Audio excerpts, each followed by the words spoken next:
Sengo, ina maana unaniona mimi ni mjinga, si ndio? Nimeona kila kitu. Tena nimeshuhudia unataka kutumia nguvu yako ya ziada. Na kama ungefanya hivyo, ulikuwa unapoteza sifa ya kuwa mchawi kwenye chama chetu. Kwa nini? Wakati mimi nilikuwa nataka tu nimfunze adabu. Maana najiona naniweza sana. Kumfunza adabu sio? Basi rudi ukamfundisha hiyo adabu ambayo unaisema hapa.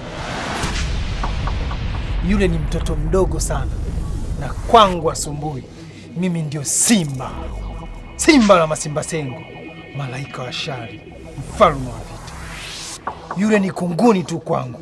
Ila kuna timing kadogo tu nilikakosa. Timing sio? Basi huyu hapo nyuma muonyeshe nione adabu. Mama! Wewe. Ni wewe.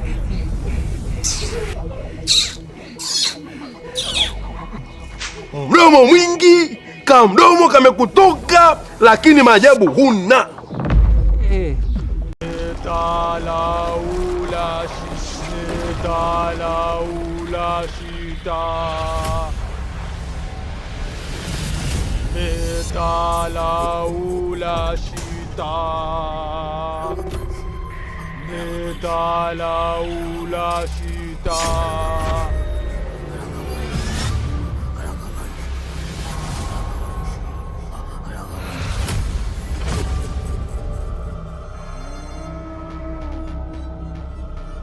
Simba la Masimba Sengo. Simba la Masimba Sengo.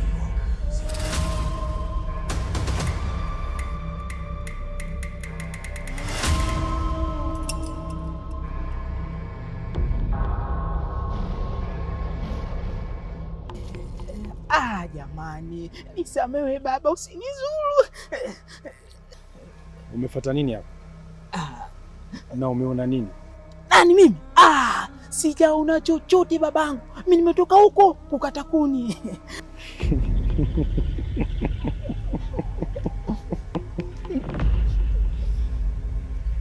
Huwezi kutoka salama hapa. Jamani, dhambi. Acha!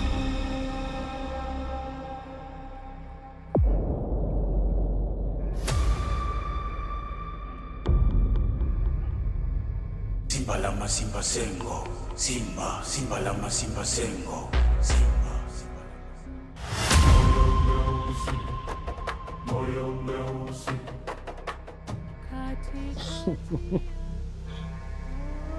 Naitwa Simba la Masimba Sengo, mzee wa mishenyento. Huwa sichekagi na mbuzi maji kama wewe.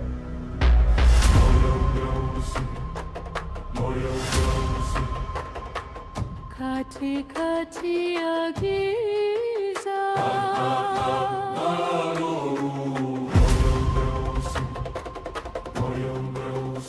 inapiga, lakini haijui utulivu.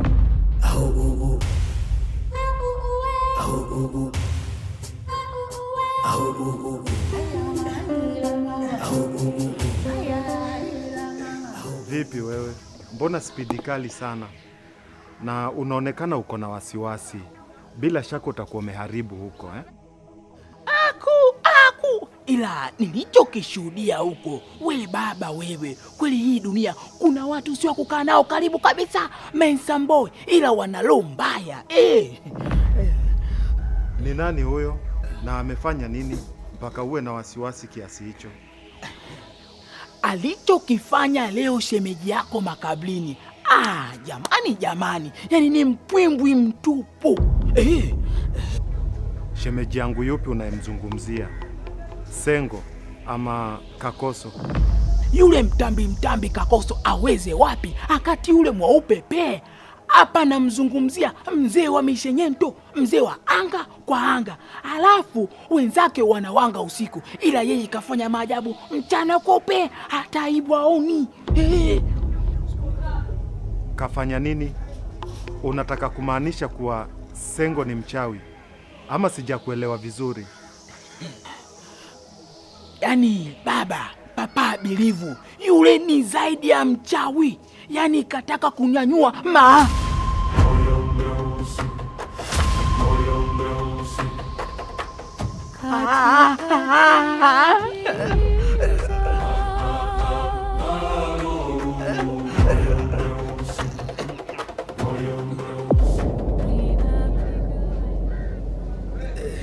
Vipi?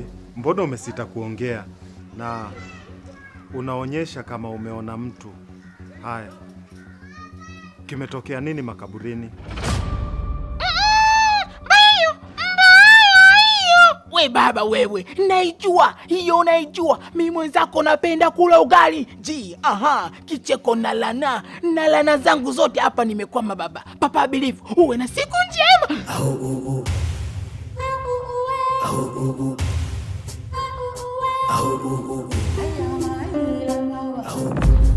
Nilifanikiwa kuitoa maiti mule kaburini kama ulivyotaka,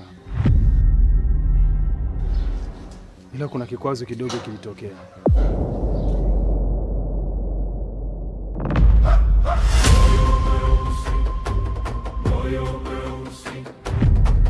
Katikati ya giza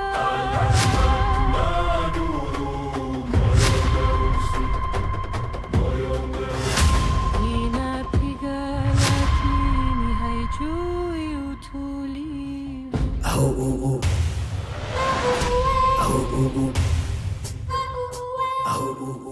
Niliona kila kitu, yaani kila ambacho kilikuwa kikiendelea, na hata baada ya maiti kurudi kuzimu. Nilitamani kufanya maamuzi magumu, lakini niliamua kumwacha baada ya kukumbuka maneno yako. Sio kila kitu unatakiwa kushindana nacho, vingine havishindanishwi kabisa. Ni nani yule? Na aliwezaje kufika pale? Anaitwa Pude. Ni binti hatari sana na ana uwezo mkubwa maradufu, tofauti na ambavyo unafikiria wewe.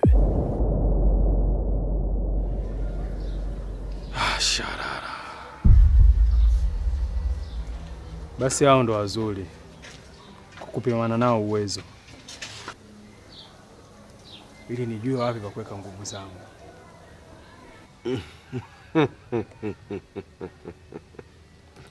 Angalizo kijana wangu Sengo, kabla ya kwenda kupimana naye, hakikisha unamjua kwanza.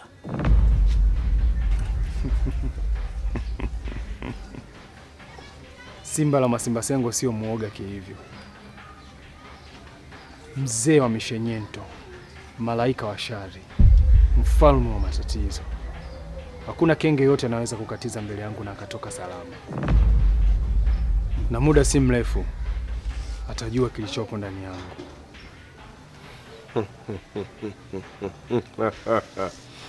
Narabuku.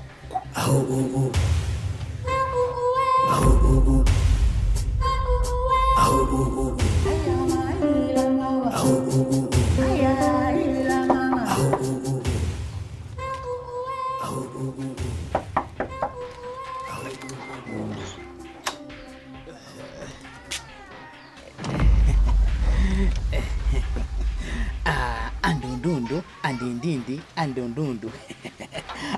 Samahani sana madam kwa kuja kwako bila taarifa. Maana nyie watu wa sistimu sio vizuri kuja kwenu bila taarifa. I'm so sorry. Chuple kunege za ndege.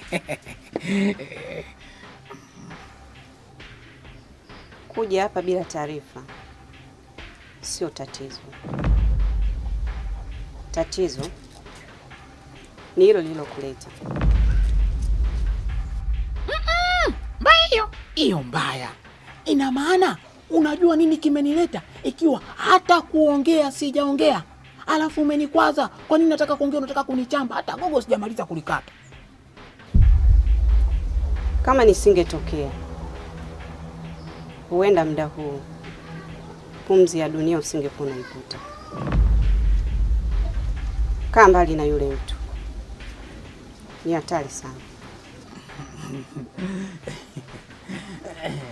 Basi hata na ukaribu naye wala, mimi nilikuwa nafanya mambo yangu, ila niliyoona ile maiti inatoka kaburini pale shobo ndo zilipoanza kuna kitu kikaa kinanitekenya, kinaniambia Kicheko, baluza baluza. Mimi nikashinda kukaza, nikaenda kubaluza.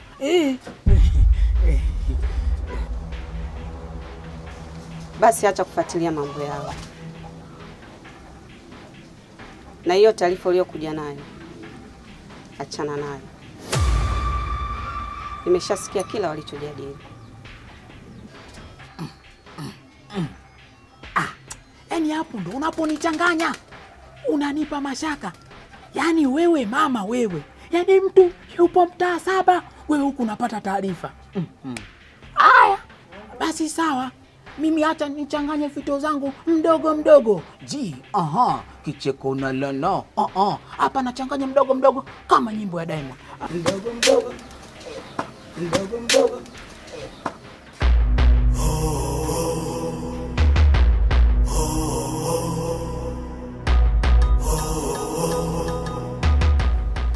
Kama utakuwa unataka kufanya maamuzi magumu, kila jaribu liko mbele yako, basi kuna uwezekano mkubwa sana wa wewe kuja kufeli.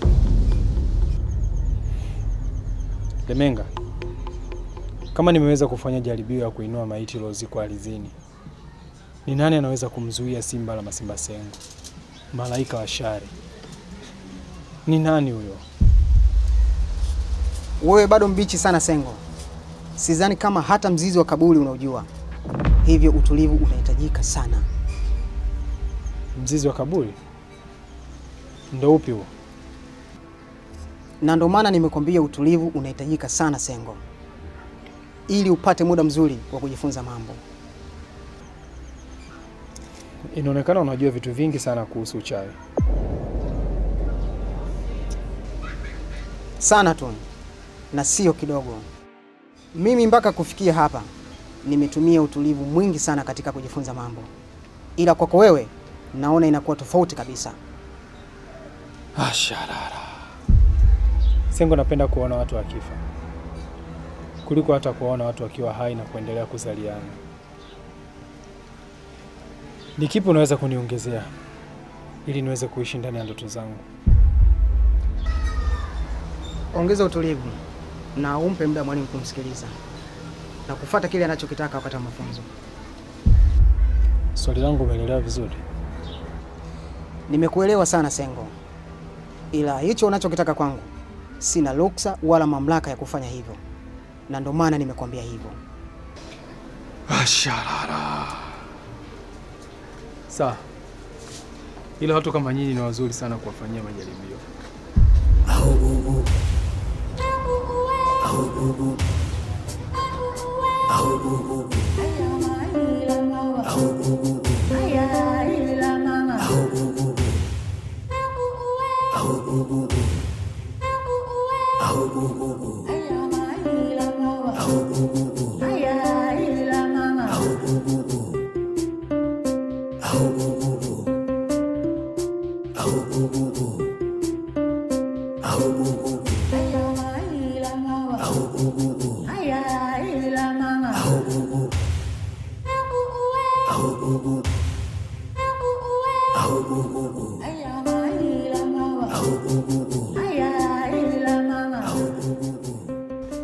Karibu. Asante. Mbona upokee simu yangu? Hapana. Nilikuwa mbali na simu. Kwa hiyo nilivyorudi hapa simu ikakata. Na mbona hujanipigia ulivyokuta miss call? Nimekupigia lakini kwa bahati mbaya salio likawa limekata. Hivi hapa ndo nilikuwa nataka nijiunge ili niweze kukutafuta. Lakini kumbuka nimefanya maamuzi magumu kwa ajili yako. Jaribu kujali hata hilo basi. Wanda, ngoja nikwambie kitu. Mimi nafahamu umuhimu wake na ninajua pia. Kwa hiyo siwezi kuacha kulizingatia. Vipi lakini?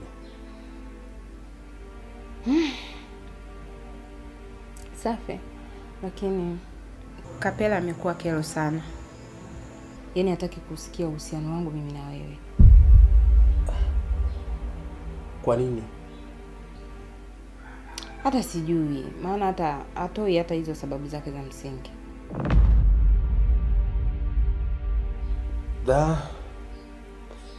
Sawa. Nafikiri mimi nitatenga muda nitaweza kuzungumza naye. Yule ni mwanaume mwenzangu na nafikiri tutazungumza na atakaa sawa. Yataisha tu. Sawa. Lakini pia kuna taarifa zinamhusu Sengo sio nzuri. Sengo? Zipi hizo? Nasikia siku hizi amekuwa mchawi. Na ninahisi mimi ndo nitakuwa ni sababu kubwa.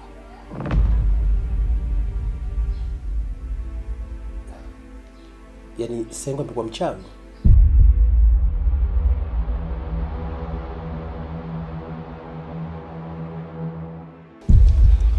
Hilo swala ni hatari sana. Haupaswi kufuatilia mienendo yao, maana Sengo ni hatari sana. Japokuwa alijifunza uchawi kwa nia nyingine kabisa, ila ni mtu ambaye anapenda sana shari. Mimi nilifanya hivyo kwa kuwa alitaka kumwadhibu Kicheko. Ni sawa, ila ninachomaanisha hapa, baada ya hilo haupaswi kuwa karibu nao tena, maana utatengeneza vita kubwa sana.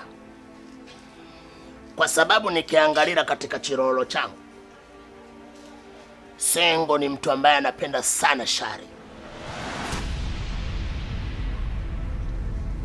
Sawa, nimekuelewa.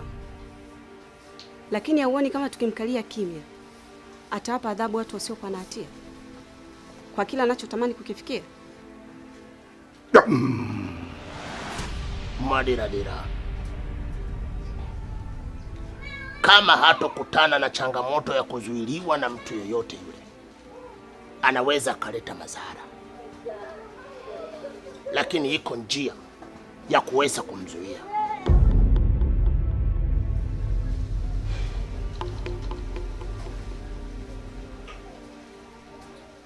Naomba maelekezo. Sipendi kuona binadamu akipoteza maisha kwa mtu ambaye anaweza kumkabili.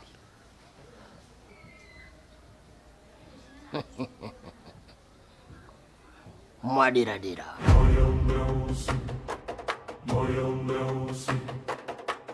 katikati ya giza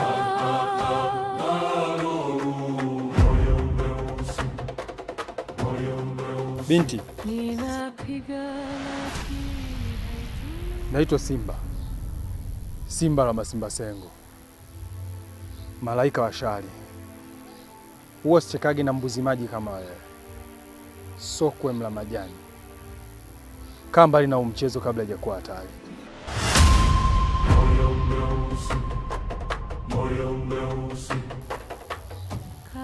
Mara nyingi binadamu hujiingiza kwenye matatizo bila kujua ukubwa wake.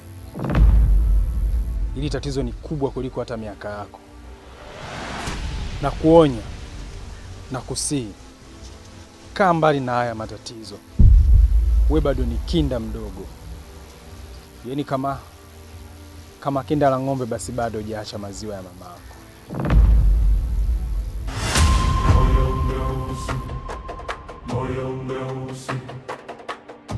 Simba la Masimba Sengo, Simba la Masimba Sengo. Kula dadeki. Najua mimi ni mchawi mpya. Sitaki kuonyesha sura uoga hata kama kuna kitu kinatisha. Unajua kizungumzia picha la kutisha, ule dada anatisha bwana. Hapa ni kuwakazia tu kama nina vitu vya hatari. Asharara. Malaika wa shari. Simba la Masimba Sengo, Simba la Masimba Sengo, Simba la Masimba Sengo, Simba la Masimba Sengo, Simba la Masimba Sengo.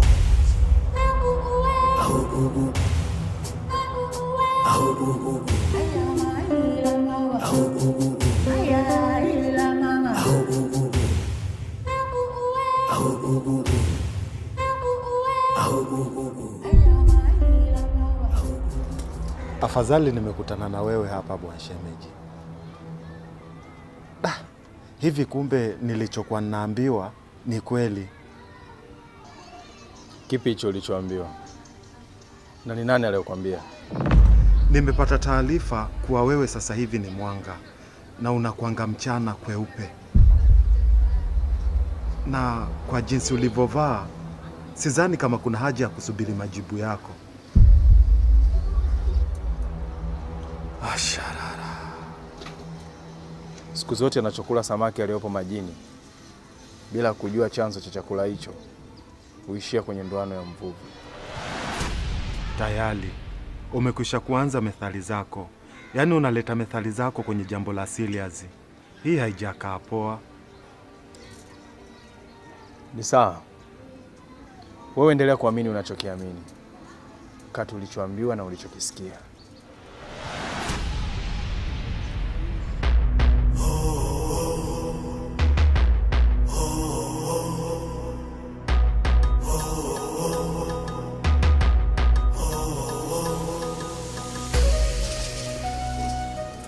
Bila shaka sipo ndotoni. Huyu ni Sengo.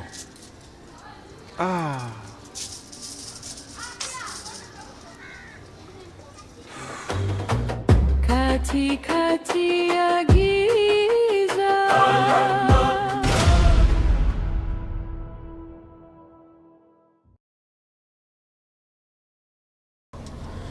Nyumbani kwa Simba la Masimba Sengo, mgeni huwa haji bila taarifa. Natumaini ujio wako ni wa shari. Basi karibu kwa Simba la Masimba Sengo, malaika wa shari. Napenda vita kuliko kula. Haya kibibi cha Turini, nini kimekuleta kwa Simba la Masimba Sengo? Au unataka kushenyentwa?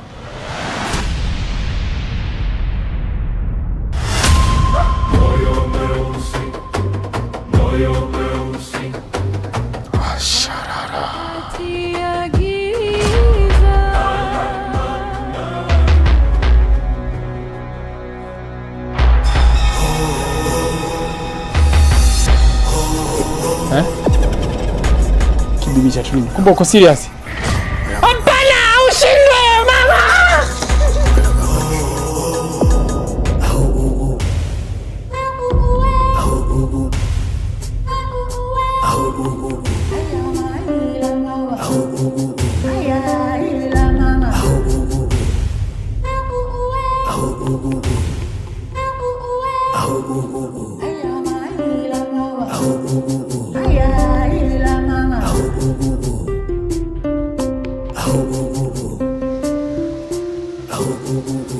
Vipi? Mbona mnakimbizana? Kuna nini? Basi tu nilikuwa nakimbizana na mzee Baba Sengo, yaani bado kidogo kimlambe.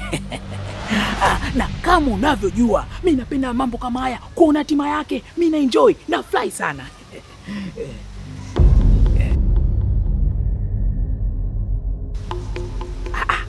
Sasa mbona unanisikitikia? Una shida au?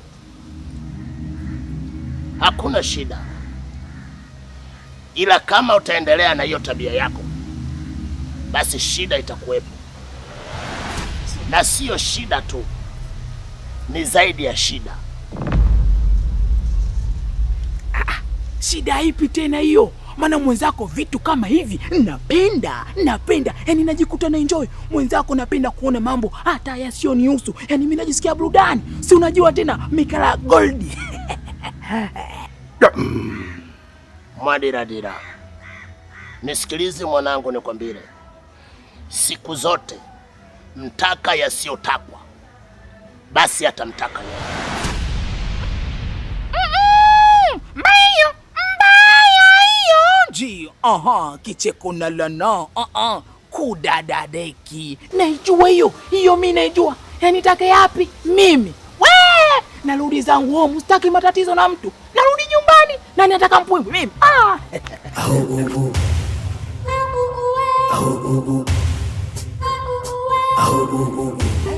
Yapasukae mbali sana na Sengo. Kwa taarifa nilizozipata na jinsi nilivyokutana naye, ni dhahiri shahidi kuwa Sengo ni mchawi. Hilo mbona nalijua. Hata sababu za yeye kujiunga kwenye uchawi nazijua pia, ila anajisumbua. Wataka kuniambia waijua sababu ya yeye kujiunga na uchawi? Naijua sana tu, ila amekosa njia ya kuingilia. Yeye mlango wa kuingilia kautumia kutokea. Unajua, kama alifanya hivyo kwa jibi yako, lolote linaweza kukukuta. Unajua, kwa sababu wachawi huwa wana visasi vibaya sana. Kwa hiyo kaa naye mbali.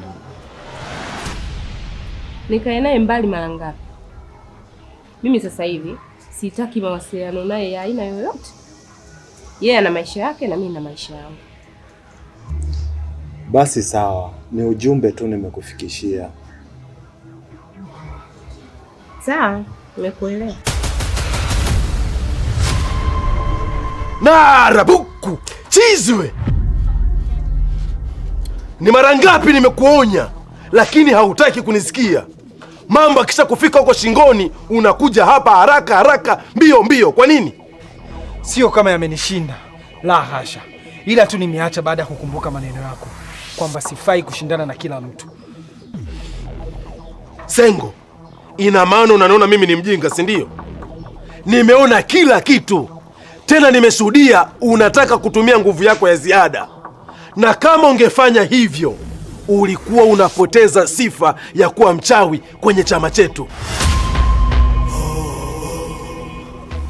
Kwa nini? Wakati mimi nilikuwa nataka tu nimfunze adabu, maana najiona naniweza sana. Kumfunza adabu sio? Basi rudi ukamfundisha hiyo adabu ambayo unaisema hapa. Yule ni mtoto mdogo sana, na kwangu asumbui. Mimi ndio Simba, Simba la Masimba Sengo, malaika wa shari, mfalme wa vita. Yule ni kunguni tu kwangu, ila kuna ka timing kadogo tu nilikakosa. Timing sio? Basi huyu hapo nyuma muonyeshe nione adabu. Mama! Wewe.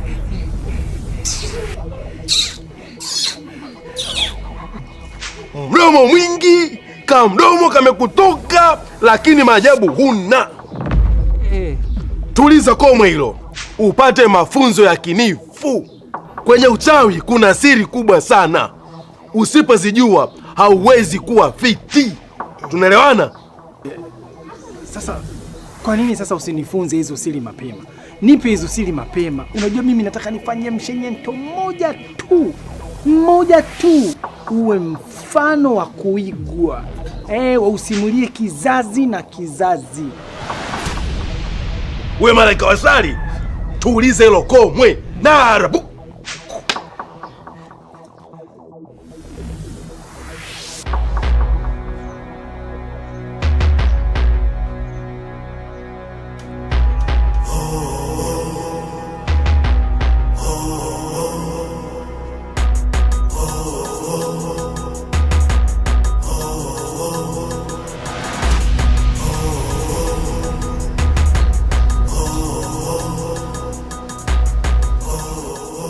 Acha!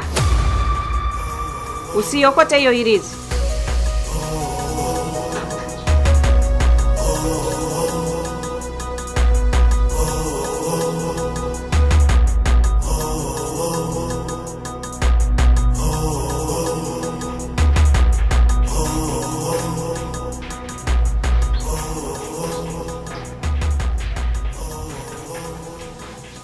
Ni nini?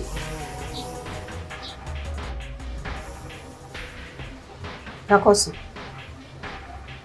Sengo ana vita kubwa sana na wewe, na unahitajika kuwa makini sana juu ya ulichofanyia. Vita? Kivipi yani? Ina maana umeshasahau ugomvi wako mkubwa na Sengo juu ya mwanamke wako?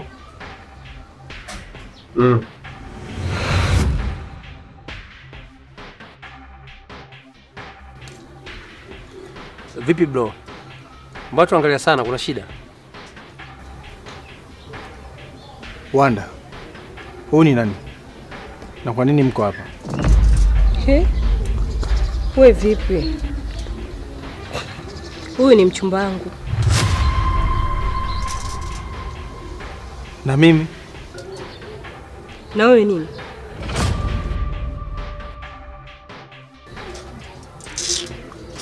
Dave. Huyu ndio yule mwanaume ambaye nilikwambia, anaitwa Sengo. Amekuwa akinisumbua kwa muda mrefu sana. Amekuwa hataki hata kunielewa. Oya bro. Siku zote mtoto wa kiume huwa alilima mapenzi. Mwanamke mshakukataa. Nenda basi kutafuta wale wenzako huko.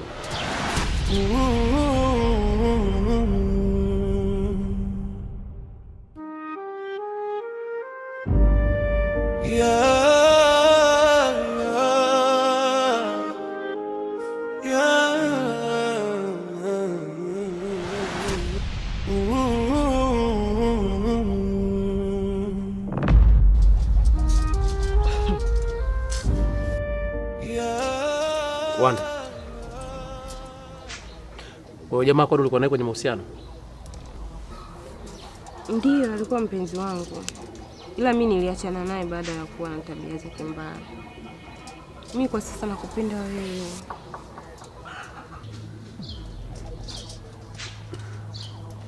Asante kwa kunichagua.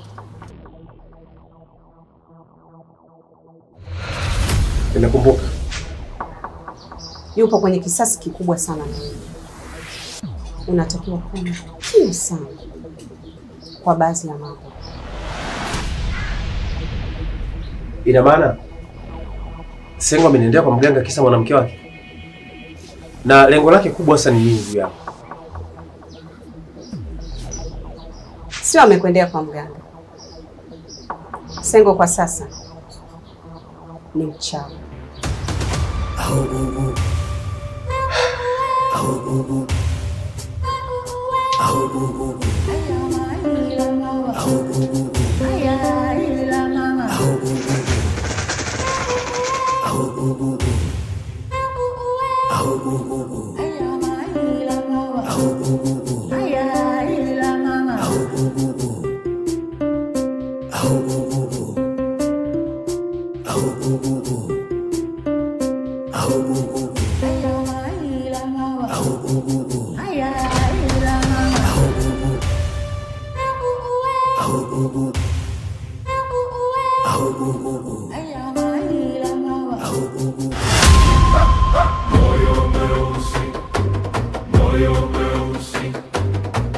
Katikati ya giza na nuru, moyo mweusi inapiga lakini haijui. Toba kiuno changu mama we.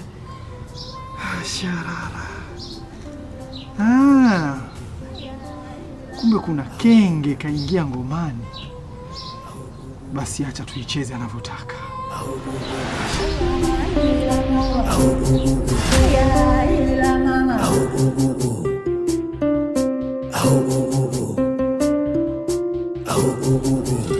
Ewe fisadi kiwembe, hasidi wa roho za watu, nakupa onyo. Achana na huo mchezo wako uliokufanya ukaingia kwenye uchawi. La sivyo, basi nitaingia kwenye vita kali sana na wewe.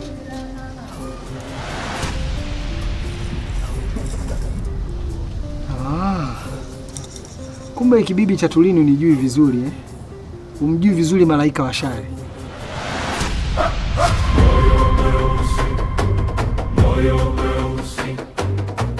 Katikati ya Simba la Masimba Sengo, Simba la Masimba Sengo. Unachokitafuta kwa Simba la Masimba Sengo basi utakipata.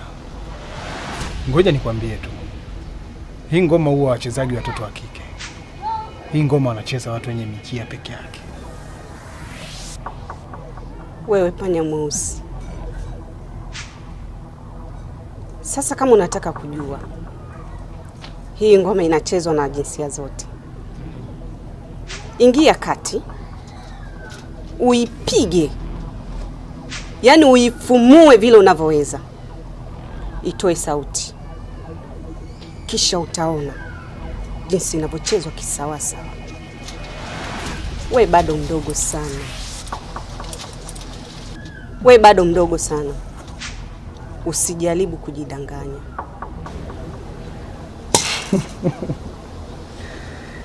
Asharara. Ni kweli mimi ni mtoto mdogo sana, lakini udogo wangu ni wa umbo tu, sio wa vitendo. Na kama utahitaji ni kuonyeshe vitendo vyangu vina ukubwa kiasi gani, basi endelea tu kunifatafata, endelea.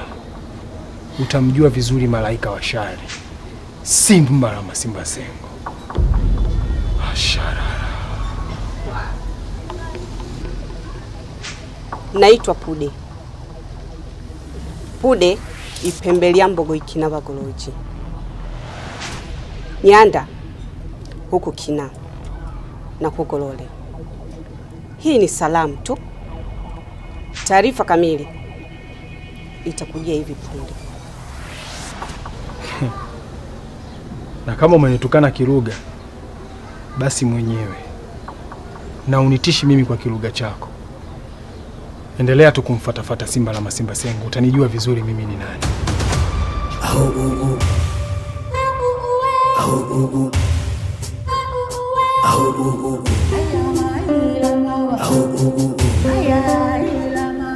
Hivi aka kabibi kanajiamini nini hasa?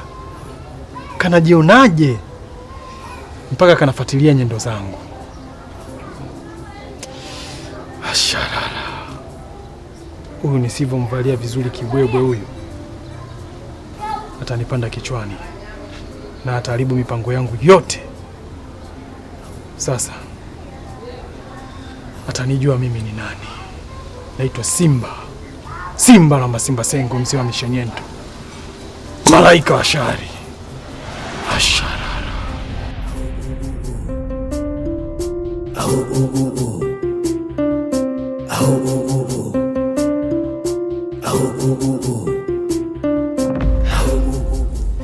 Alidai aliyeweka ile ilizi. Nini hasa ilikuwa ni lengo lake? Hakusema sababu ni nini, lakini kwa maelezo yake inaonekana kwamba lengo la Sengo ni kunizuru, na inavyoonekana ni kwamba hakuridhika na maamuzi yako ya kuachana naye. Naomba uniruhusu nikaongee naye, maana nisipoongea naye anaweza kufanya jambo lolote la kutuzuru. Hapana. Unahisi kwamba wewe kwenda kuzungumza naye ndio kunaweza kubadilisha msimamo wake? Sidhani, ila walau ajue kwamba anachotaka kukifanya tunakijua. Mimi sidhani kama kuna haja ya kwenda kuzungumza naye. Yule ni mwanaume mwenzangu. Acha nijue mimi nitadili naye vipi. Sengo ni mdhaifu sana akiongea na mimi. Kwa hiyo mimi naomba uniruhusu niongee naye. Kuwa na amani.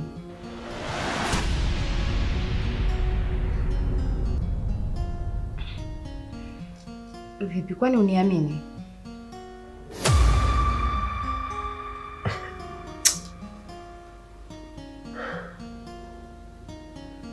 Kwa nini? Naona tu mapokeo yako ulivyopokea baada ya kukwambia nikaongee naye. Yaani niwe na mashaka na wewe kwenye upande upi? Sijaona tu muhimu wa wewe kuweza kwenda kuzungumza na Sengo. Ndio maana nikasema hilo jambo niachie mimi.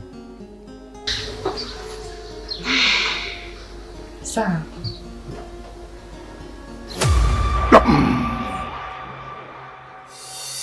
Muleka Muzinda. Muleka Muzinda.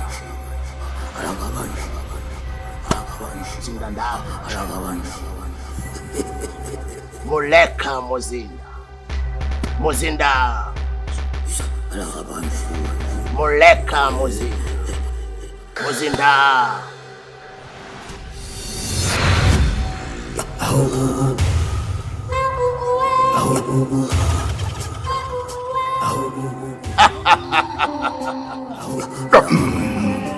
Mwadiradira muleka mzimu.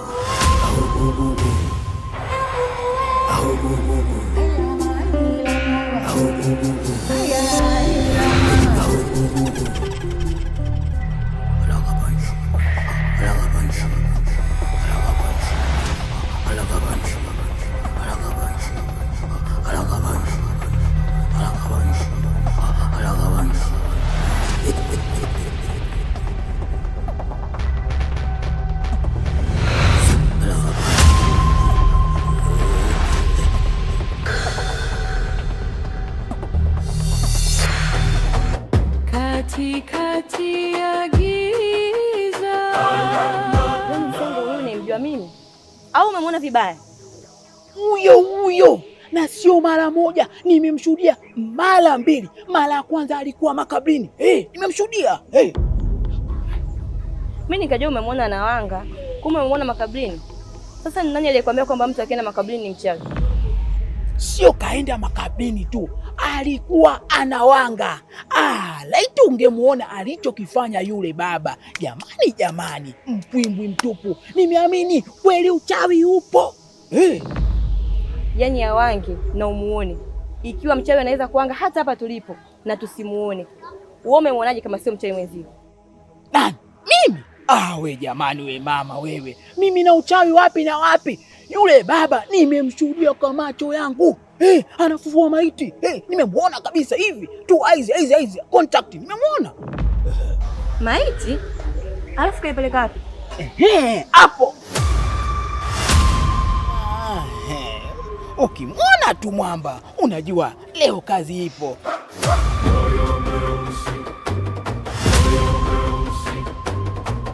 Katikati ya giza. Chikuwa na man, baluza. Shikamo. Lakini haijui utulivu. Nilikwambia mimi wewe.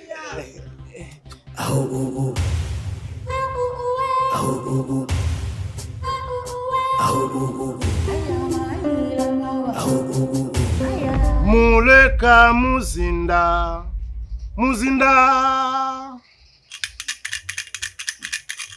Muleka muzinda.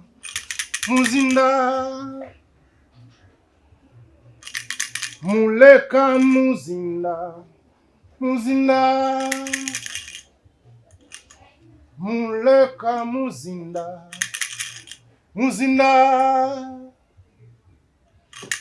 Muleka muzinda. Muleka muzinda.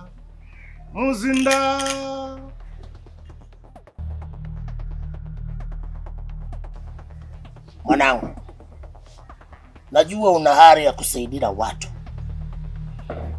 lakini kuna wakati unatakiwa kuwa na kipimo. Kuna muda unalazimisha mambo ambayo ulipaswa kuyaacha kwanza. Kwa hiyo nilipaswa nimwache Sengo afanye alichokuwa anataka kufanya. Ndiyo maana una uwezo wa kulizuia kila alitakalo mja. Wacha msaada uje mbele yako na sio kuufuata. Hauoni kama tukifanya hivyo Sengo ataadhibu watu wengi sana? Na sio Kakoso tu.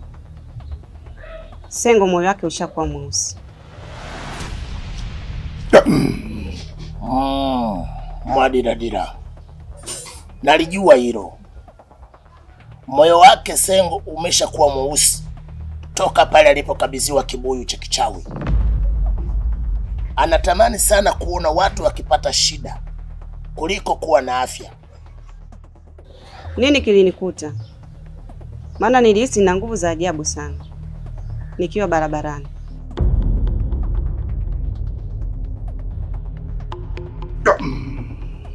Mwadiradira, Muleka muzinda. Muzinda muleka muzinda, muzinda muleka muzinda, muzinda. Waya madiradira, ili ni radhimu ni kuongezea nguvu, maana Sengo ingelikupa adhabu kali sana kutoka kwa mwalimu wake.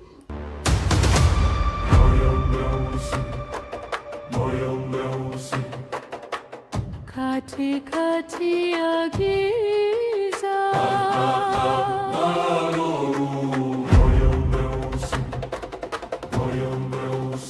inapiga, lakini haijui utulivu.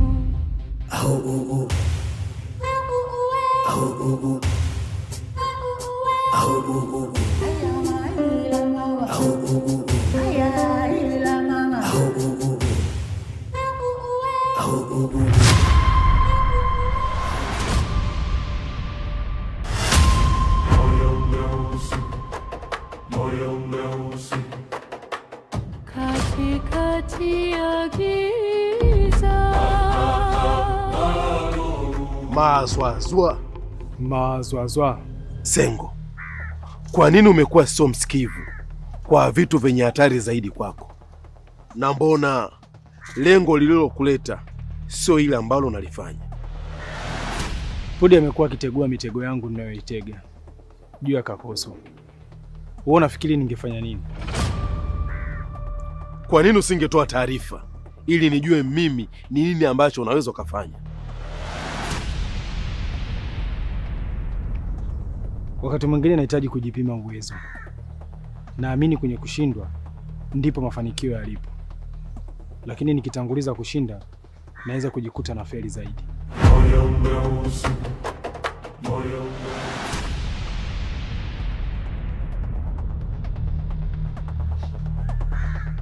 Vipi?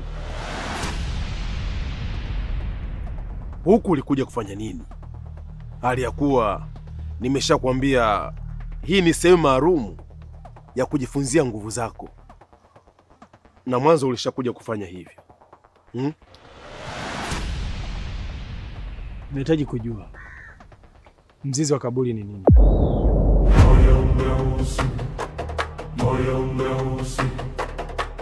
katikati ya giza.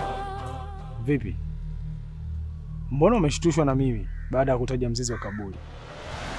Kuna siri gani juu ya mzizi wa kaburi?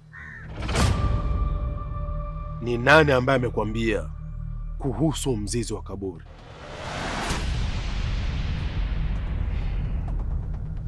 Niliota jana usiku kuhusu mzizi wa kaburi.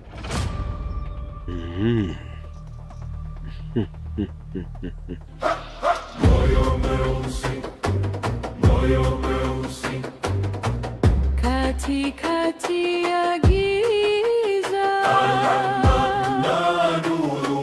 Moyo mweusi, moyo mweusi, inapiga lakini haijui utulivu.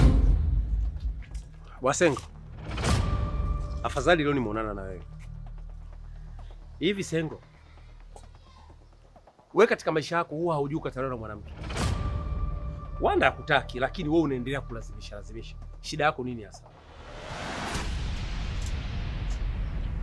Unavyozungumza na mimi, jaribu kuzungumza kwa adabu. Najaribu kuweka mipaka, usije kuamsha waliolala bure. Wewe mpuzi kweli yani. Yaani mwanamke hakutaki afu unaendelea kulazimisha. Kwa hiyo nataka nikuonyeshe kuwa wanaume tuko tofauti zaidi ya hivyo unavyodhani. Yaani mpuzi mmoja kama huyo unipige mkwala mimi. Hebu fanya basi hicho nataka kufanya afu nikuonyeshe upande wangu wa pili. Metalaula sita!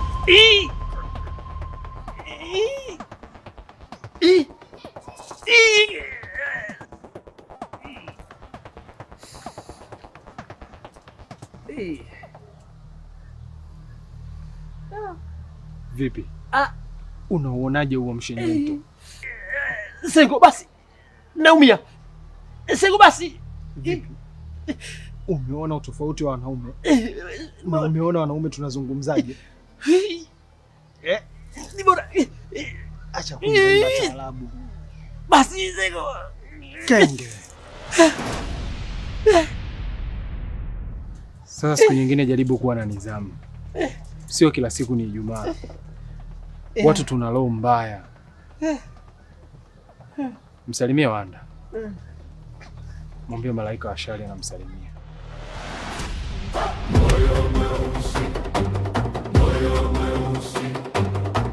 Katikati ya giza na nuru,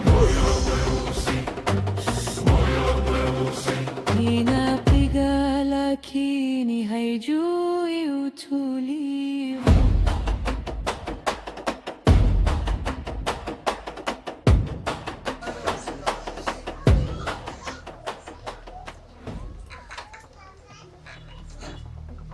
Karibu. Kuna taarifa nimezisikia zinakuhusu wewe. Sijui zina ukweli kiasi gani. Zipi hizo? Na zinahusiana na jambo gani? Umekuwa ukionekana na Sengo. Na taarifa zilizokuwepo Sengo amejiunga kwenye chama cha wachawi. Mmoja, ni kweli? Na kama ni kweli, unawezaje kuwa karibu na mchawi? Hivi unahisi mchawi anaweza kuonekana kwa macho ya kawaida eh? Nadhani tuongelee swala la wewe kuonekana na Sengo. Sio mchawi anaonekana vipi? Ndiyo. Sengo mimi ni jamaa yangu sana. Na kuhusu hizo taarifa za kwa yeye ni mchawi, ndio kwanza nazisikia kutoka leo kwako. Basi kaa naye mbali. Ameonekana mara kadhaa makaburini. Tena akiwa na wanga. Ni nani amekupa hizo taarifa za Sengo kuwa ameonekana makaburini akiwanga? Swala la nini pa taarifa mimi? Sidhani kama ni la msingi. Nachokwambia mimi kaa naye mbali. Utakuja kuharibu jamii sasa hivi na itakuona na wewe ni mchawi.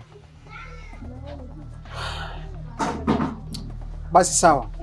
Nimekuelewa dadangu. Mimi naenda. Tunaona wakati mwingine. Sawa, karibu.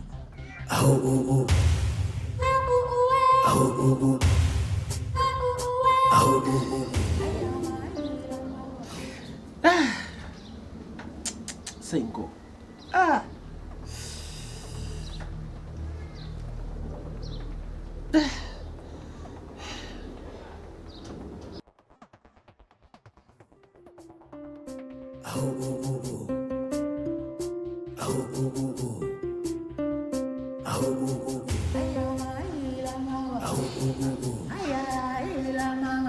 Vipi kaka? Nimekuona unatembea ukiwa umeshika sehemu zako za asili. Kuna shida? Amna, tumbo tunasumbua. Nitakaa poa. Tumbo? Yaani tumbo ndo likufanye ushike sehemu zako za asili za chini karibia na Ikulu? Hebu sema ukweli bana. Mimi mwanaume mwenzio nitakusaidia. Oya, vipi wewe? Kitu gani ambacho uelewi hapa? Simekwambia tumbo. Sawa, ila mimi tu nilitaka nikusaidie. Kwa kuwa nimeona kila kitu kilichokutokea. Maana jamaa Mishenyento kakufanyia kitu mbaya. Wanangu, wewe. Potea basi. Sawa. Ondoka basi hapa.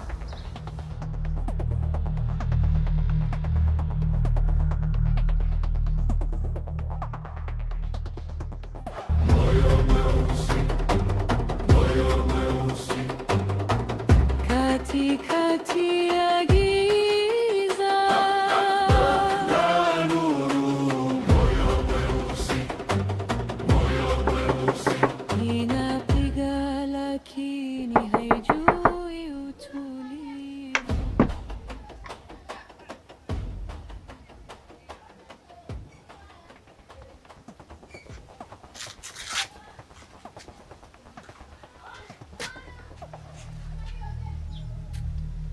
Sengo, narudia tena, hata iwe mara 1000, sahau katika maisha yako kuwa kuna siku utakuja kuwa na Wanda tena.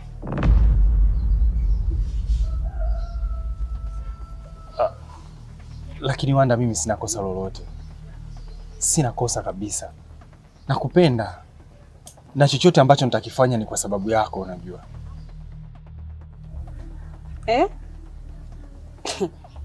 Ina maana hata wewe kuwa mchawi ni kwa sababu yangu?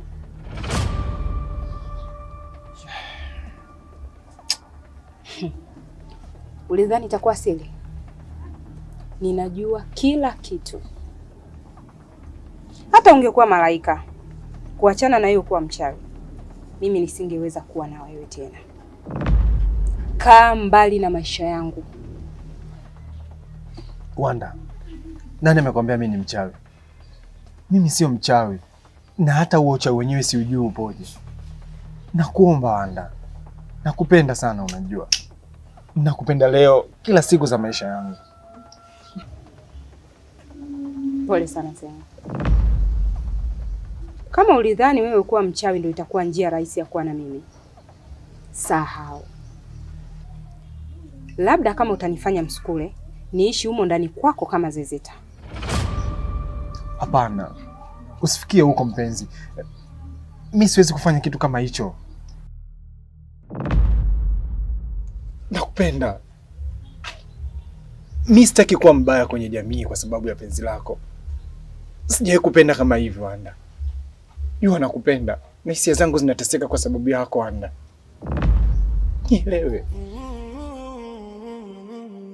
Wanda.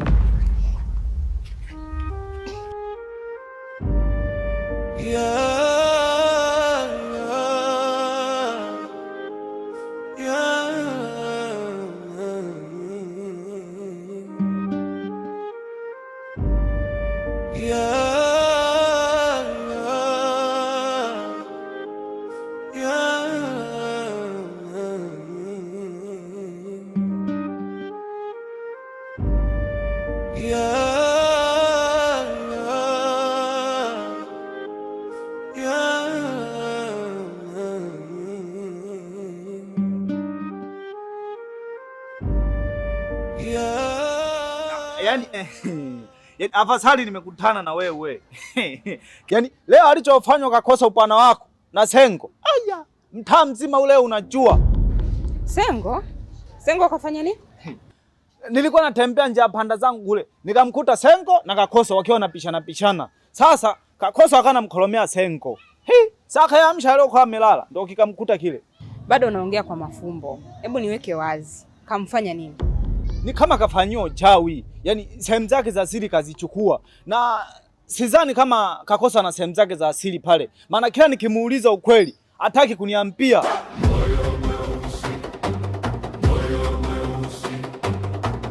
Katikati ya giza na nuru, moyo mweusi, moyo mweusi.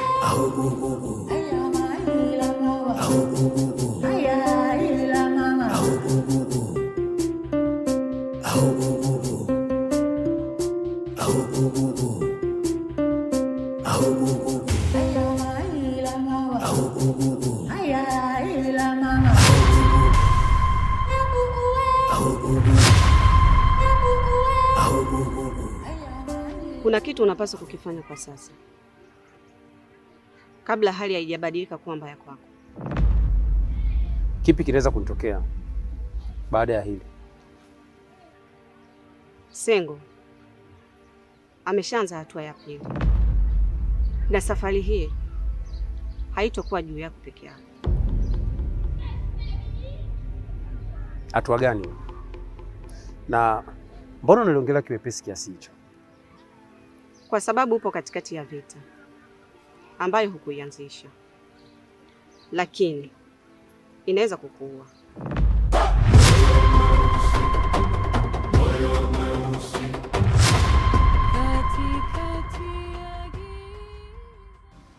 Basi niambie nifanye nini kabla sijazikwa nikiwa hai?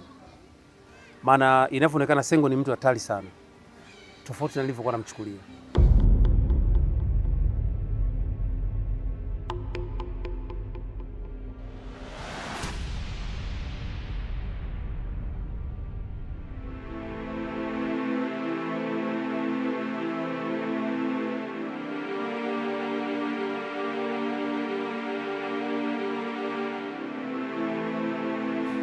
Umekaa hapo unapunga ka upepo.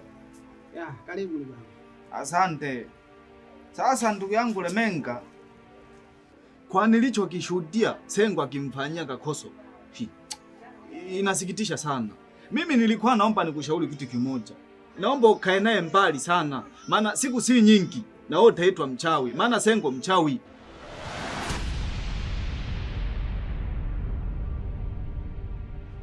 Hili swala la kuwa Sengo anaonekana makaburini mara kwa mara linanipa mashaka.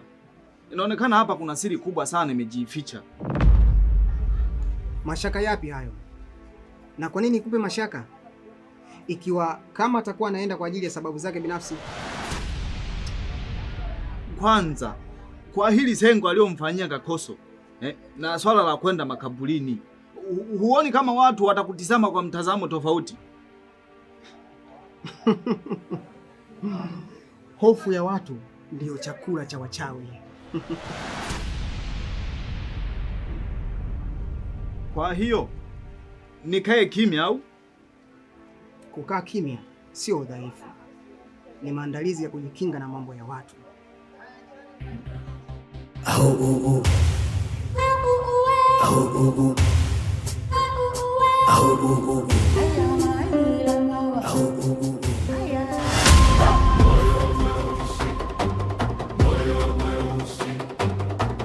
Katikati ya giza na nuru,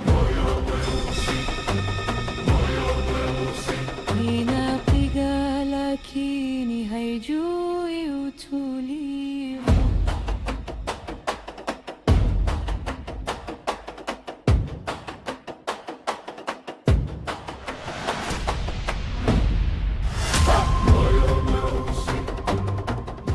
Huyu nisipokuwa naye makini, anaweza niona mimi dhaifu. Ukatili unahitajika na kuonyesha ujasiri, japo muda wowote linaweza kunikuta jambo. Asharara.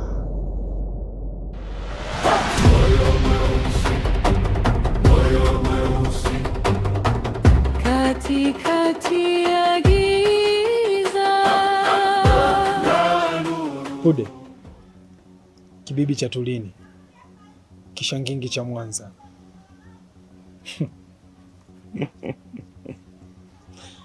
Nadhani hujamjua vizuri Simba la Masimba Sengo, malaika wa shari. Huwa nina sura mbili na roho mbili pia. Nina roho ya kibinadamu na ndio hii unaozungumza nayo sasa hivi. Nikiruhusu uzungumze na roho mbaya, roho chafu, roho la kutisha, basi kaburi linaweza kuwa hali yako.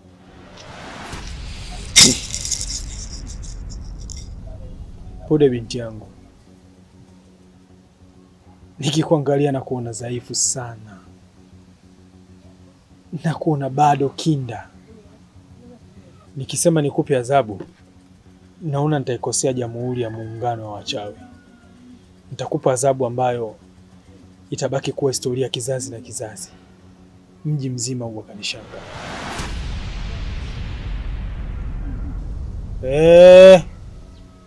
Usinibunulie kifua chako hapa. Unajifanya umenikasirikia ndio unanitisha? Simba la Masimba Sengo huwa atishiki. Au unataka nikupe mfinyo mmoja mtakatifu mshenyento wa haja ili ujue Simba la Masimba Sengo huwa anatoa adhabu kiasi gani?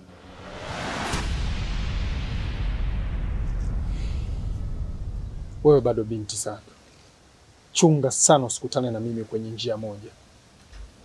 Takufinya kenge mdogo mdogo.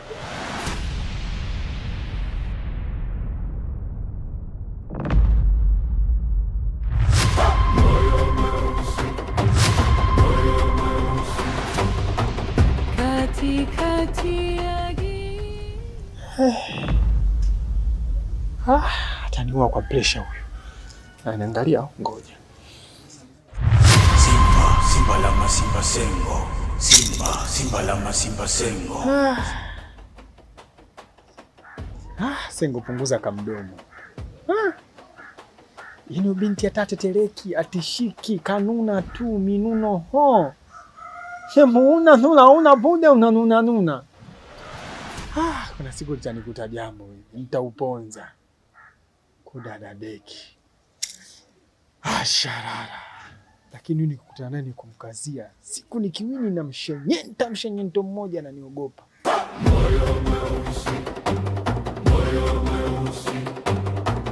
Katikati ya giza, Muleka Muzinda, Muzinda,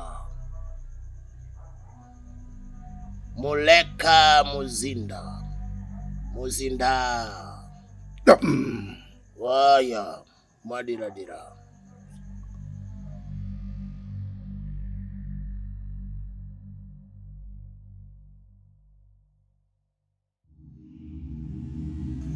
Lelewa lewa mayoka, lelewa lewa mayoka, simba lukanga na kupembeleza, simba lukanga na kupembeleza, ulelewa lewa mayoka, lelewa lewa mayoka, lelewa lewa mayoka, simba lukanga na kupembeleza, simba lukanga na kupembeleza, ulelewa lewa mayoka.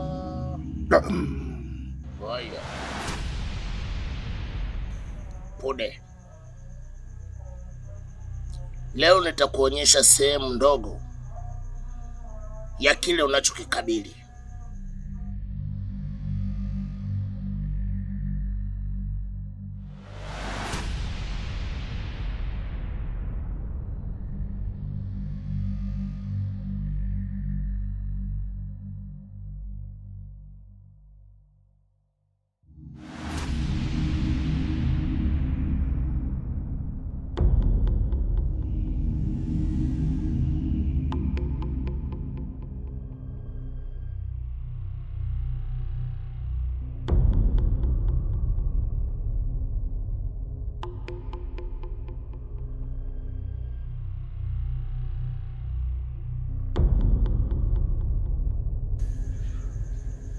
Huyo mwalimu wake bado yupo?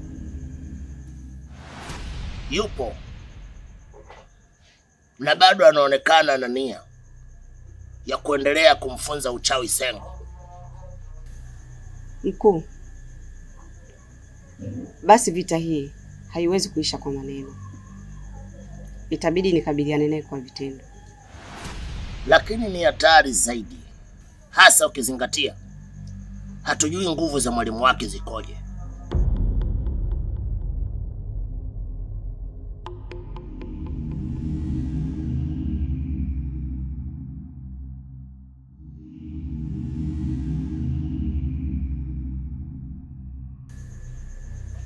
Pude sipasi kuwa muoga kiasi hicho, na haujanifunza hilo. Sasa tunapaswa kumjua mwalimu wake vyema kabla Sengo hajabadilika na kuwa hatari zaidi. Hilo ndilo la umuhimu na la kwanza kabla ya hicho ulichotaka kuanza nacho.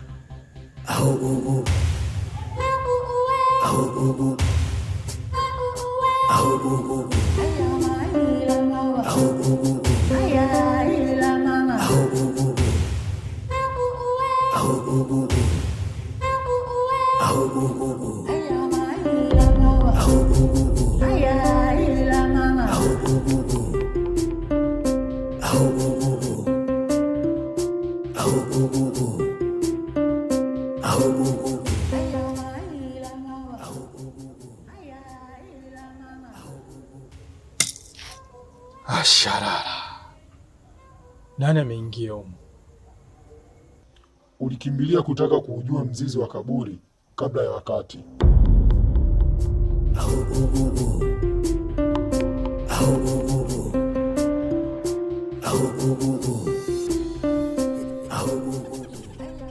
Nataka nguvu kamili, tena nguvu haswa, na hata huo mzizi wa kaburi nilipaswa kuujua kabla.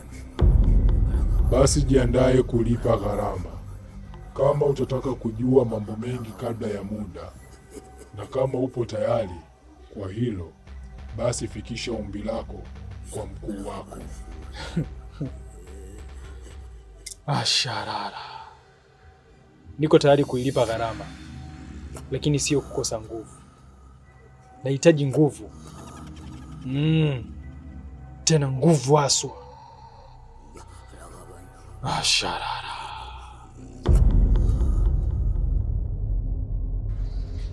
Ni kutokana na maelezo ambayo niliyopewa, nikaona sina budi kufanya hivyo, na kwa sasa naona kama hapa ni sehemu salama sana bwana.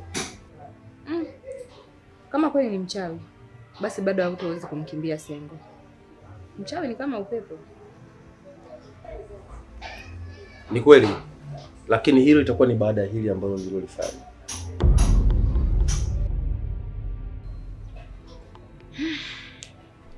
Sawa.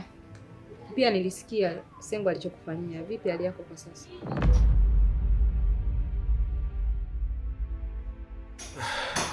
Kiukweli sikutaka hilo ulijue, kwa sababu unahusika kwa asilimia kubwa sana. Kwa hiyo hii vita ni kwa sababu yangu, sio?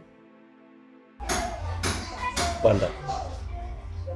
Ina maana unahitaji maelezo juu ya hilo, ikiwa kila jambo liko wazi. Kwa hiyo unahisi nilikosea kuchagua upande wako na kutoka kwenye mikono ya Sengo? Binafsi naona kama ulifanya chaguzi kabla ya muda, na sijajua kwa nini awali nilificha wale.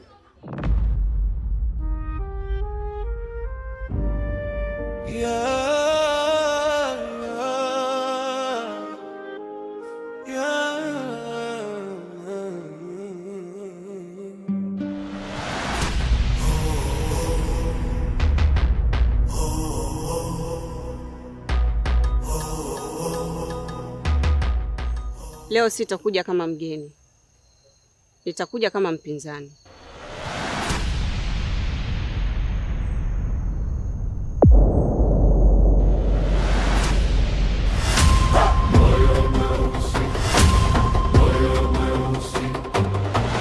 Katikati ya giza,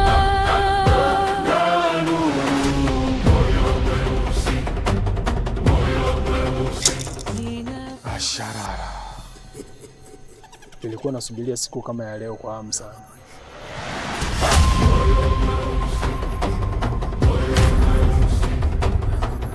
Nami nilijua hutaweza kujizuia kuja.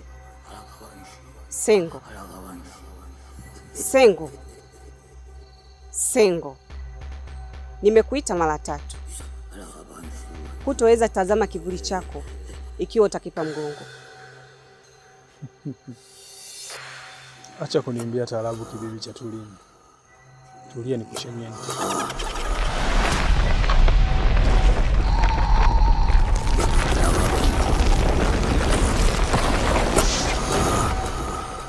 Ni nani kati yenu anayestahili mzizi wa kaburi?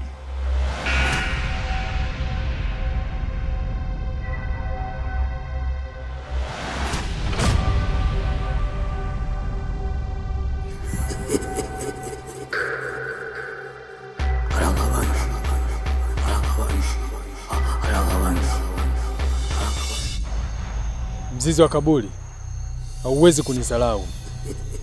Kama umezoea kuwatisha wachawi dhaifu, nipo hapa. Simba la Masimba Sengo, mzee wa mishenyento, malaika wa shari, na roho mbaya kuliko kawaida. Wewe bado ni mwanafunzi, unapiga kelele kama simba, ila meno yako bado hajaanza kung'ata kisawasawa. Asharara. Nani amesema sijamwaga damu? Nimeua ndani ya ndoto. Kilichobaki ni kukamilisha mwili tu, ili kutekeleza agizo kuu. Damu ya kwanza haitakuwa ya adui wako, itakuwa ya yule aliyokuwa karibu na wewe. Kama ndio bei ya nguvu, basi nitalipa. Simba la Masimba Sengo sio mtu wa kurudi nyuma. Ni lazima ni ujue mzizi wa kaburi. Asharara.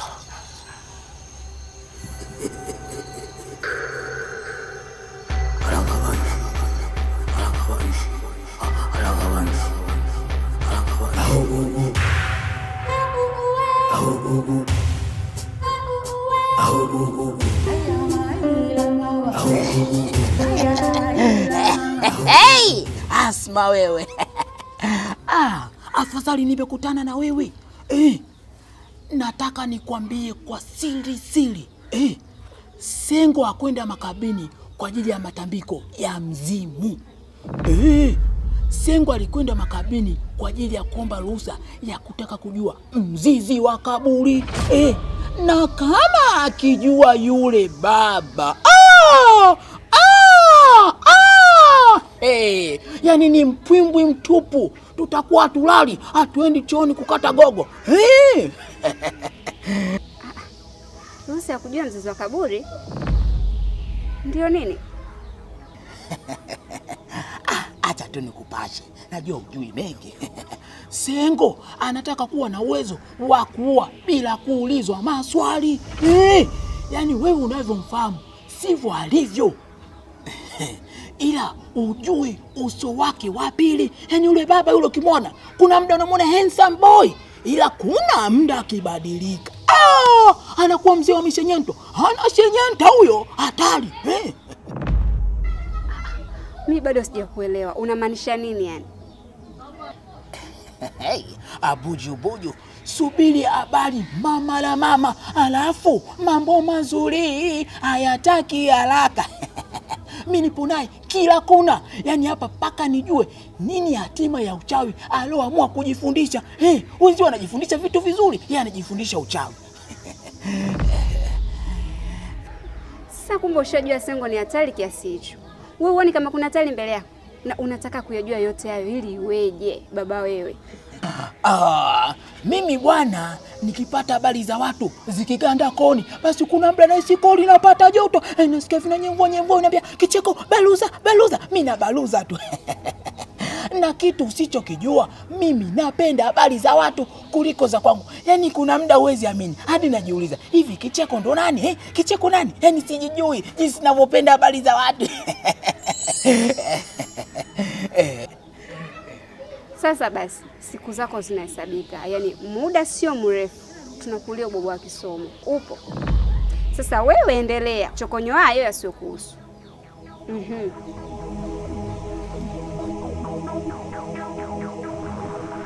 Yani yule Asma, mimi nilijua alivyokuwa mweupe basi akili zake zitakuwa nyeupe, kumbe akili zake nyeusi. Haya sasa, kwa mfano mimi ndo nakuwa wali wa kisomo hivi, free delivery hapa mtaani ataitoa nani? Mimi ndo mzee wa umbea bila malipo, napenda yani hapa ngwadu kwa ngwadu mpaka kieleweke, yani naenda kufanya free delivery.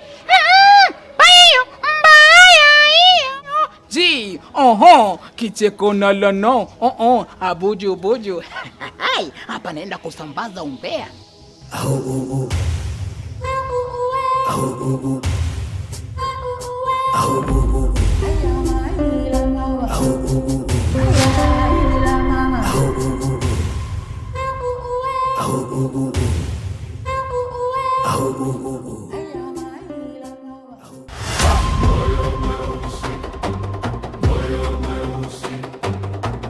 Katikati ya giza. Unaniambia mimi tayari. Kwa nini mzizi wa kaburi bado unaniona mimi mtoto? Ni kwa sababu umeendekeza hasira mbele kuliko kutumia akili. Na kama utaziendekeza hizo hasira, kamwe hauwezi kufikia malengo yako. Uchawi unahitaji akili mbele.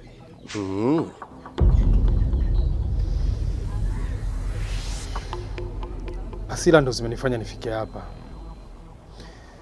Na sidhani kama kuna mtu anaweza kujifunza uchawi bila kuwa na hasira ilomfanya kuwa na chuki. Sidhani. Na hasira hizo ndizo ambazo zitakuzika. Mwisho wa mwanafunzi mwenye pupa, kaburi lisilokuwa na jina.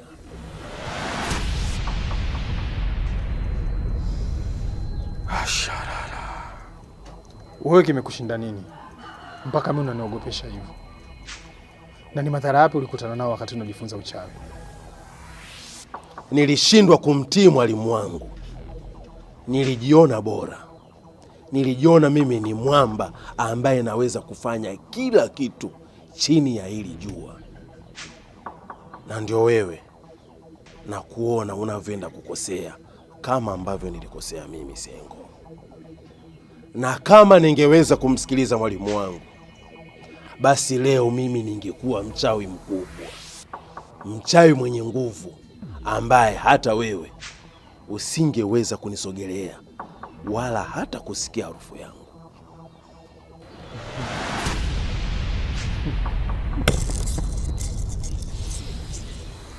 Asharara, mimi sio wewe Lukuga. Hata mimi nilikuwa nasema hivyo hivyo kwa mwalimu wangu. Mwisho wa siku niliangukia pua. Wacha nikuonyeshe simba la Masimba Sengo, mzee wa Mishenyento, malaika wa shari, na kuwaga jasiri kwenye maamuzi magumu.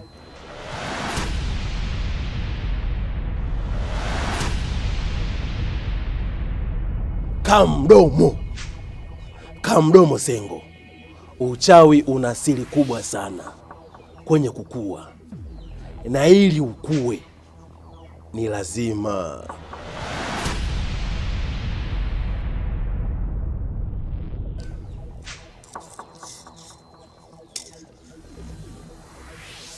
hichi ndio nakitaka kukijua zaidi. Unaweza kunielezea vizuri hicho ulichokizungumza hapa?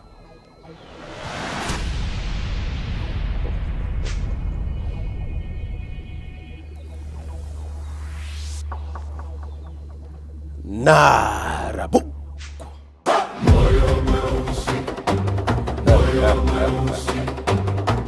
Katikati ya giza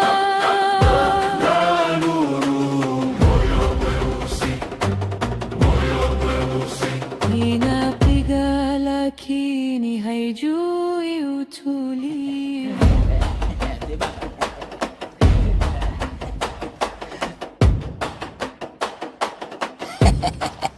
Mzee wa utulivu, umepoa mwenyewe, na huo utulivu wako ndio unaokufanya unakosa mambo mengi sana hapa kitaani. Habari za mtaa huwa hazihusu hekima, bali kwa yale yanayomstahili mtu.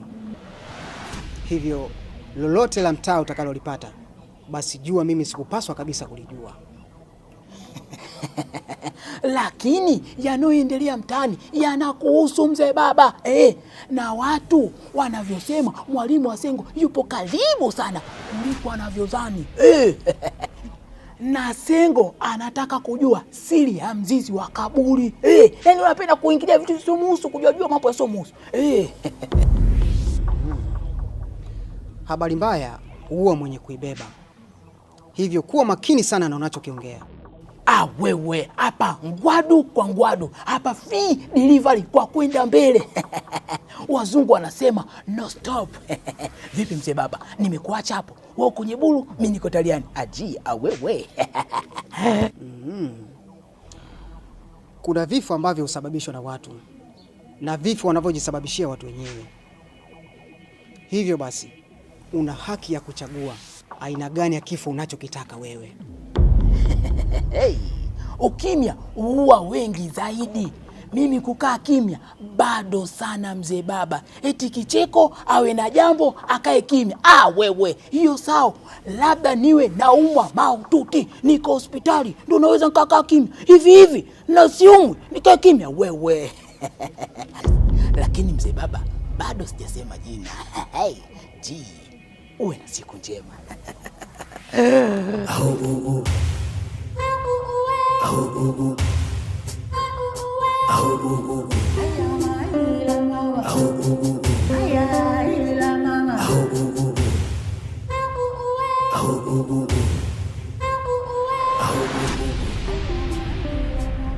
Umeingia mbali kuliko nilivyokufundisha. Kwa sababu adui hayupo mbali, yupo ndani ya mtaa. Au nini ilikuwa dhamira ya mafundisho yako? Sengo hakuanza vibaya, aligeuzwa nia. Alitaka kujifunza uchawi kwa ajili ya kuwajua watu wabaya, ila mapenzi yamemfanya kuwa mchawi mwenye roho mbaya sana. Na anayemgeuza nia anajua anachokifanya. Nataka nimjue mwalimu wake. Ukimgusa vibaya, vita hii itakuwa ya damu na sio ya kuokoa. Msaada ndio lengo kuu na sio kugeuza vita. Pude, unapaswa kutuliza akili sana katika maamuzi yako. Nimechagua damu yangu kuliko ya wasio na hatia. Kuogopa vita ni zaidi ya adui. Kutakuwa hakuna maana ya hichi nilichojifunza. Mwaderadera, kuna njia utapaswa kuitumia ili hii vita isije kudhuru walio weupe.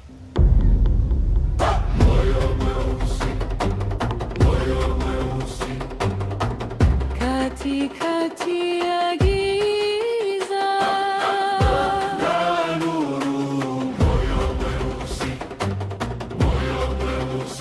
inapiga lakini Lemenga, Sengo anauwasha moto usiodhibitika.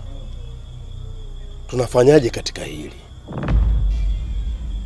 Na wewe ndo uliyemfundisha kuuwasha, hivyo anachokifanya ni kile alichofundishwa.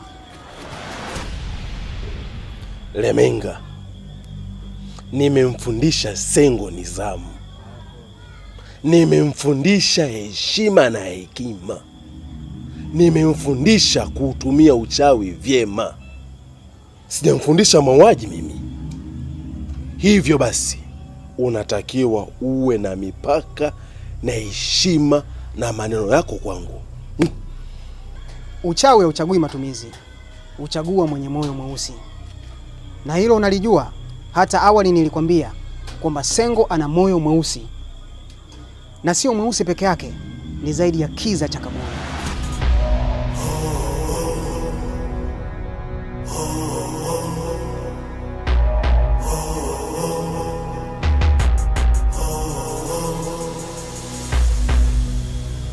Kama Sengo ataendelea hivi, basi mzizi wa kaburi utahitaji damu ya mtu wa karibu. Na huyo mtu atakuwa ni nani?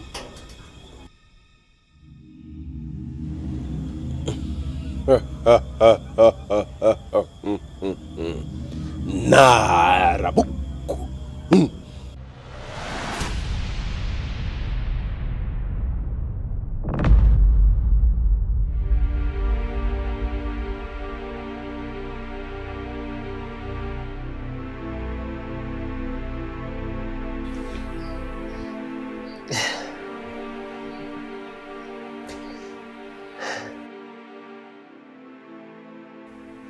Wanda, nahisi kama Sengo bado hajamalizana na mimi. Hapana, mimi ndo kusudio lake, sio wewe kama unavyodhani. Na hicho alichokifanya ilipokuwa mlijibizana.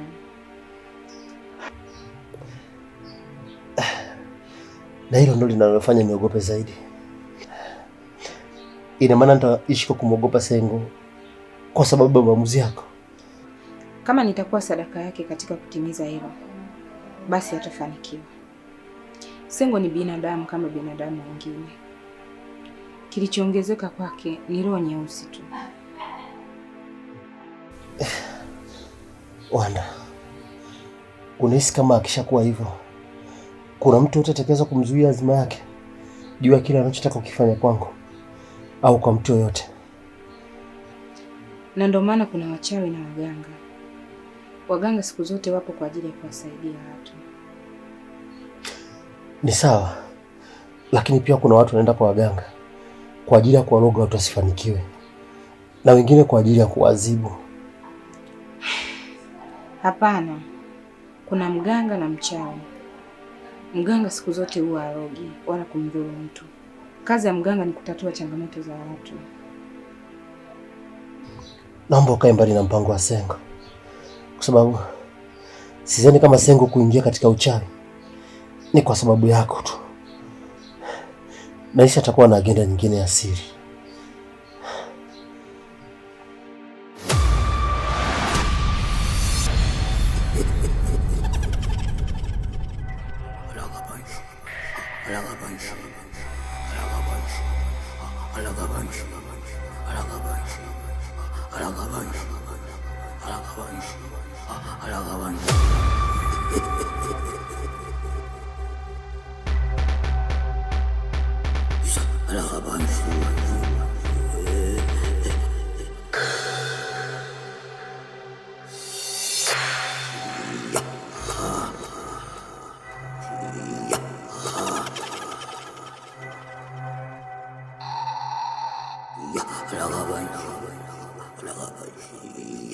Umechagua upande mbaya.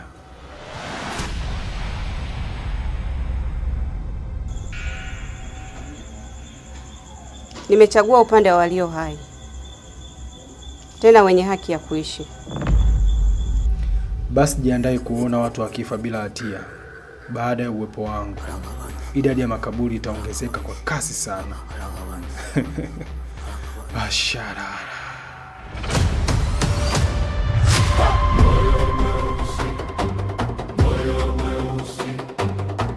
Katikati ya giza na nuru, moyo mweusi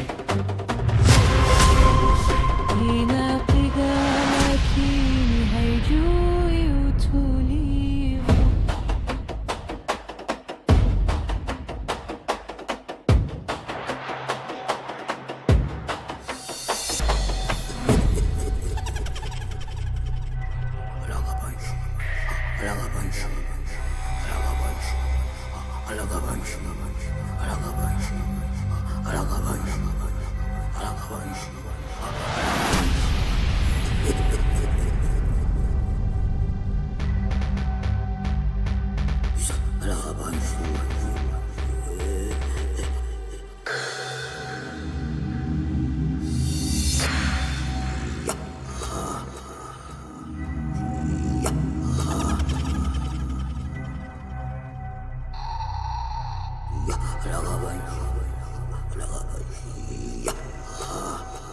Sijaja hapa kama mwalimu au mkufunzi.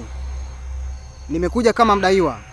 Licha ya Sengo kumpa maelekezo yote yale, lakini amevunja masharti. Nalijua hilo, na ndio maana nimefika hapa ili kupata maelezo zaidi.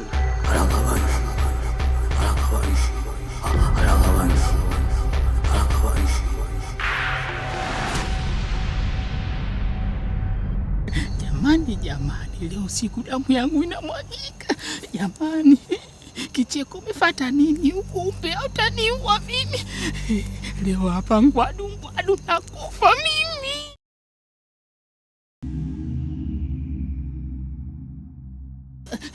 Yaani hapa gugu gaga.